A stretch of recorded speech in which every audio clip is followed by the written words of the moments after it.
With the 4th pick in the 2010 NBA Draft, the Minnesota Timberwolves select Wesley Johnson. Wesley Jamar Johnson, born July 11th, 1987. Oh shit! Oh shit!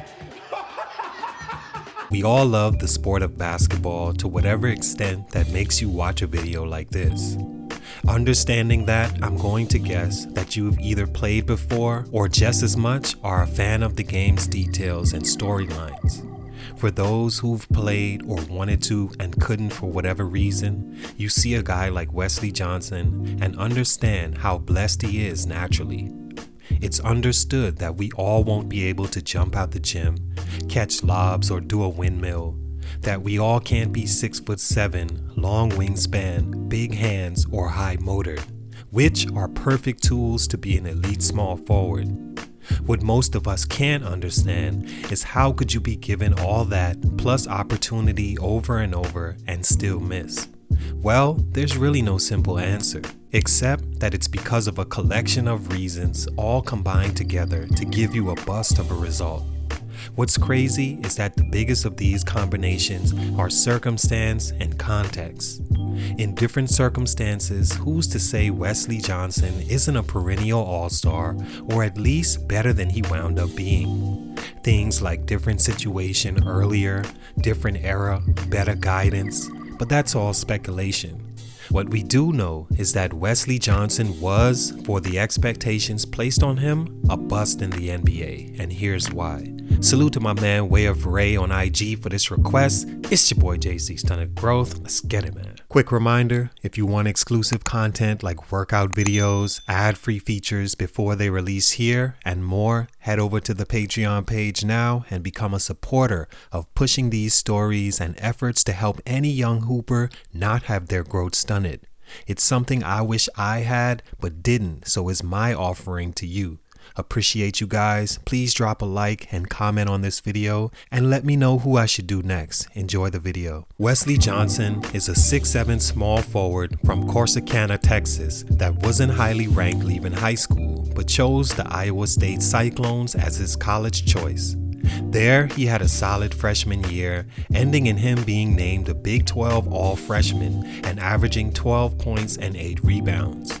In his sophomore season, he failed to show much improvement, while things like his rebounding drastically declined along with his minutes. The team struggled in those 2 seasons as they failed to make the tournament both years. Wesley would make the best decision of his life to transfer, and he couldn't have landed in a better spot as the Syracuse Orangemen were looking for a scoring forward for the 2009-2010 season. Wesley fit right into what Syracuse is known for, which is long athletic wings that don't often pan out.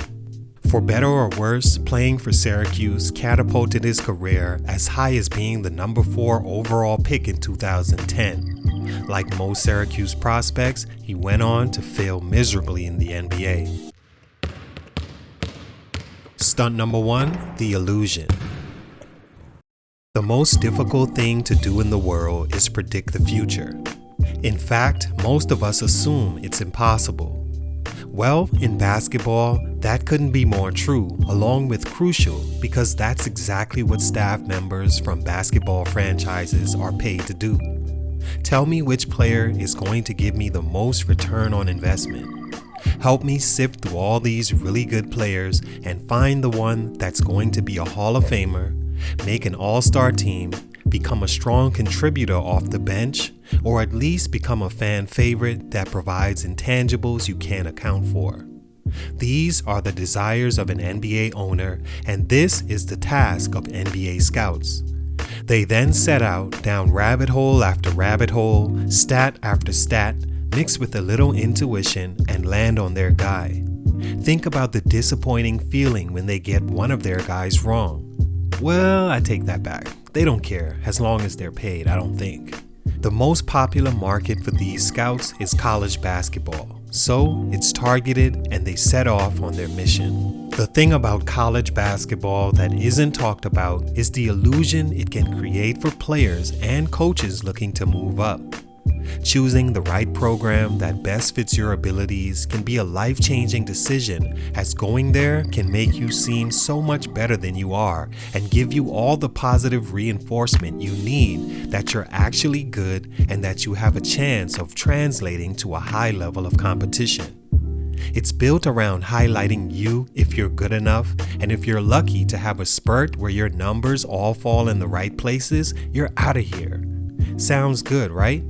The only time it's bad is when you're actually not as good and everyone, including yourself, has you way higher than you should be and your NBA career suffers. It's exactly what happened to Wesley Johnson. Like Anthony Bennett or Tyrus Thomas, amateur basketball gave off the illusion he was good enough to enough people and couldn't meet those expectations when he was asked to produce. All everyone saw was him at Syracuse and the illusion that the school already brings with its storied name and the college version of Mike D'Antoni that seemed to always have an interesting bust on their hands.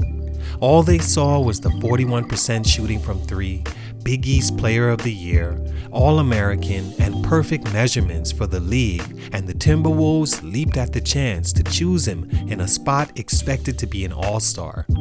They didn't see the 29% and 33% he shot from three at his first school, or the turnover to assist ratio, or the lack of abilities I'll speak on later.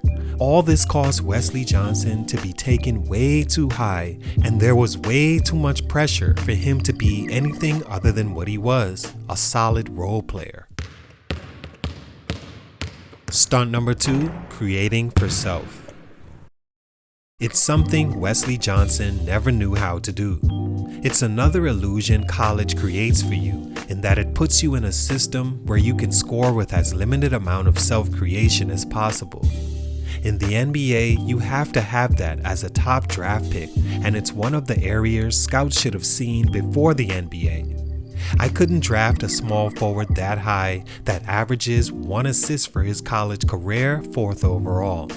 I couldn't draft a player with more turnovers than assists for his career, top 5 overall. Especially to play a position as dominant as the small forward in an era where the best small forward would laugh at those stats. I mean, if being the best is truly what I want, at number 4, I'm looking for a player that will be better than LeBron, or at least Paul George. Not saying that's ever gonna happen, or it should, but that's what I'm in search of, and with that in mind, I may too scoff at the idea of Wesley Johnson. While he did average solid scoring numbers at almost 17 a game, most his points came off fast breaks, open threes, or offensive rebounding, which he was pretty good at in college. The Timberwolves were faced with this decision in the 2010 NBA draft with DeMarcus Cousins, Greg Monroe, Gordon Hayward, and Paul George available and took the perfectly measured Johnson instead. Immediately, you noticed within the first NBA sightings of Johnson that he had no ability to create his own shot, much less one for a teammate. On top of that, his rebounding, which gave him lots of extra points, was non-existent in the league, and his three-point shooting that was a college highlight was now below average. His handles were also non-existent, as was his natural footwork as a basketball player. At that position, you have to have moves, ball handling, awareness, vision, and confidence to create a winning play. Wes Johnson didn't have that at the time and should have never been selected number 4. Stunt number 3, IQ. Another huge stunt in Wesley Johnson's growth is his basketball IQ. How do we determine this? Well, I guess we can watch episodes of Shacking the Fool and look at the guys usually featured and assume they don't have much of it. Or we can watch Wesley Johnson play and notice the inevitable blown defensive assignments or fumbles of the pass or carelessness when tasked with simple jobs or the history of a player when the ball is in his hands. It's difficult to pinpoint one example of a low IQ player other than watching them and noticing their feel for the game is just off, and the mistakes they routinely make makes you want to shake them through the TV. For his career, he's never averaged at least 10 points a game and never more than 3.5 rebounds with an assist-to-turnover ratio of 1-to-1. With Wesley, it's not the way he thinks the game that's the problem. More than it seems, he's just not as gifted thinking the game for that level compared to a player who was taken number 4, more than he is physically perfect for the sport. The plays he makes just doesn't show he knows what's happening or going to happen next, and it sets him up to be in bad positions. I also think he lacks the self-confidence at this point, and you can almost see it in his body language. All in all, Wesley Johnson is those familiar cases you see of a lottery-blessed basketball player physically, and over the course of his journey just couldn't put it all together. He entered the league at 23 years old and left at 31, averaging 3 points and shooting 23% from 3. He's played on 6 teams in 9 seasons, and it's safe to say he was an NBA bust. It's your boy JC Stunted Growth, and I'm out.